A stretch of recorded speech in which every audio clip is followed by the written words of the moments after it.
నాగాంజలి ఆత్మహత్యపై స్పందించారు deputy CM Pawan Kalyan. Naganjali ఆత్మహత్య దురదృష్టకరమని, బాధితురాలి కుటుంబానికి ప్రభుత్వం అండగా ఉంటుంది అని చెప్పారు.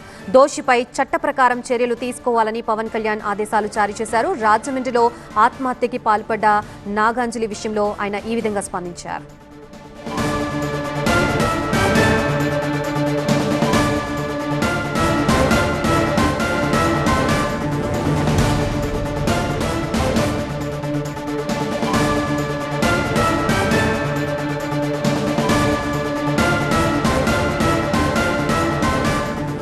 రాజమండ్రిలోని ఫార్మాసిస్ట్ నాగ అంజలి సూసైడ్ వెనుక దీపక్ ఉన్నట్లుగా తేలిపోయింది. కిమ్స్ ఆసుపత్రిలో అసిస్టెంట్ జనరల్ మేనేజర్ గా పనిచేస్తున్నాడు దీపక్. నాగ అంజలిని మోసం చేసినట్లుగా దీపక్ తన రిమాండ్ రిపోర్టులో వెల్లడించారు.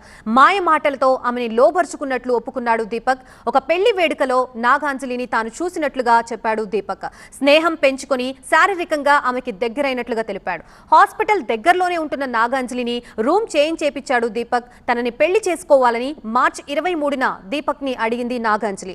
దీపక్ నో చెప్పడంతో సూసైడ్ చేసుకుంటానంటూ ఆ యువతి చెప్పింది. చస్తే చావు, ఇక నువ్వు వద్దు అంటూ నాగాంజలికి చెప్పాడు దీపక్. ఆ మనస్తాపంతోనే అనస్థీషియా ఇంజెక్షన్ తీసుకున్న నాగాంజలి అప్పటి నుంచి కిమ్స్ లోనే వెంటిలేటర్ పై ట్రీట్మెంట్ లో ఉన్నారు. ఇవాళ ఉదయం స్ట్రోక్ రావడంతో నాగాంజలి చనిపోయారు.